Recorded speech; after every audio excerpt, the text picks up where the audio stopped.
হ্যাঁ, ওয়েল আবার welcome back to another video of শ্রেষ্ঠ শ্রী। আজকের ভিডিওতে আমরা কথা বলতেছিল হচ্ছে টক্সিক রিভিউ নিয়ে। তো চলুন ভিডিওটিকে শুরু করা যাক। তো ফার্স্ট অফ অল আমি বলতে চাই যে হ্যাপি বার্থডে রকিংস্টার ইয়াশ, এবং তার জন্মদিনে আজকে টক্সিকের টিজার রিলিজ করা হলো, যেটি কিন্তু বেশ ভালো লাগছে। আমার মনে আছে কতবার সেই সময় কিন্তু হ্যাপি বার্থডে রকিংস্টার ইয়াশ মানে এই যে 8 তারিখ 8ই জানুয়ারি এই সময় কিন্তু কেজিএফ এর সম্ভবত কোনো কিছুটা টিজার বা ট্রেলার কিছু একটা আনা হয়েছিল, এবং সেটাও কিন্তু বেশ প্রমিসিং ছিল।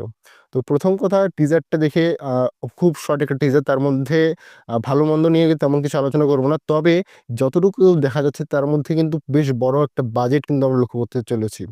আপনি যদি দেখেন যে যেভাবে নাইট ক্লাবে দেখানো হচ্ছে, অথবা রকিংস্টার ইয়াসের মানে ইয়াস যেভাবে ঢুকছে আপনার নাইট ক্লাবটার ভিতরে, সেই জায়গাটার যে সিনগুলো সেইগুলো কিন্তু বেশ ভালো, এবং ক্যামেরা অ্যাঙ্গেল থেকে শুরু করে কালার গ্রেডিং ইত্যাদি বিষয় কিন্তু বেশ ভালো লাগছে। এর পরবর্তীতে যদি কথা বলি, তো এইখানে তেমন তো যেহেতু খুব ছোট একটা টিজার, সেখানে তো অত কিছু বলা যাবে না। তারপরেও যে যে জিনিসগুলো লক্ষ্য করার মতো সেগুলো হচ্ছে এই যে আপনার লুক অ্যান্ড ফিল, সেই লুক অ্যান্ড ফিলটা ভালো। প্লাস অন্যান্য ক্যারেক্টারটা কেমন, সেটা যে খুব টক্সিক ভায়োলেন্ট সেগুলো কি হয় কি না হয়, সেগুলো ইন ফিউচারে আপনার যখন অন্যান্য টিজার ট্রেলার আসবে, অন্য গ্লিমস আসবে, সেই সময় কিন্তু আমরা ভালো মতো বুঝতে পারবো।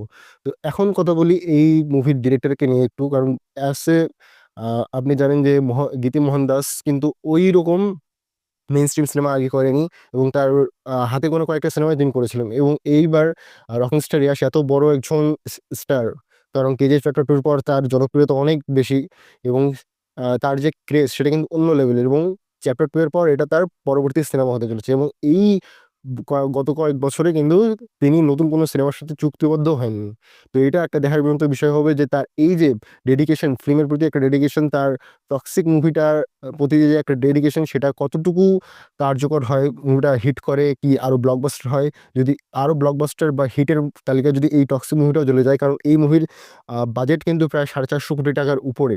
অর্থাৎ আপনি দেখুন যে বাজেট অনেক বেশি, এবং তার উপর 1000 কোটির মাইন্ড ফলো মনে হয় খুব ইজিলি কেস করতে পারবে, কারণ মুভির যে লুক অ্যান্ড ফিল প্লাস হচ্ছে টক্সিক, আমাদের ইন্ডিয়ান সিনেমাতে অনেক দর্শক কিন্তু এখন এই টক্সিক ভায়োলেন্ট মুভি দেখতে কিন্তু পছন্দ করে, যেটা কিন্তু লাস্ট ফিউ ইয়ার্সে আপনি লক্ষ্য করতে পারবেন।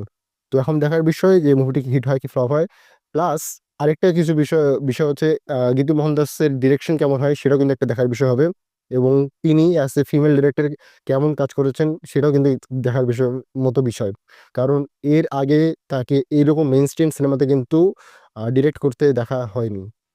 এছাড়া যদি কথা বলি, তো রকিংস্টার রিয়া এর পরবর্তী অর্থাৎ ইন্ডিয়ান সিনেমাকে একটা নেক্সট লেভেলে, ইন্টারন্যাশনাল লেভেলে নিয়ে যাওয়ার কিন্তু চেষ্টা করা হয়েছে, এবং সেভাবেই কিন্তু টক্সিক মুভির লুক অ্যান্ড ফিলটাও সেরকম ইন্টারন্যাশনালি রাখা হয়েছে। এবং আপনি দেখবেন তার টিজারটা দেখে ভালোভাবে সেটাকে বুঝতে পারবেন। তো এতটুকুই ছিল। যেহেতু শর্ট টিজার সেরকম মন্তব্য আমি করছি না। তো আমার মোটামুটি ভালো লেগেছে টিজারটি। আপনার কেমন লেগেছে বার্থডে পিকটা অবশ্যই বলেন। বাই ফ্রেন্ডস, সাইন ভিডিও করছে। বাই।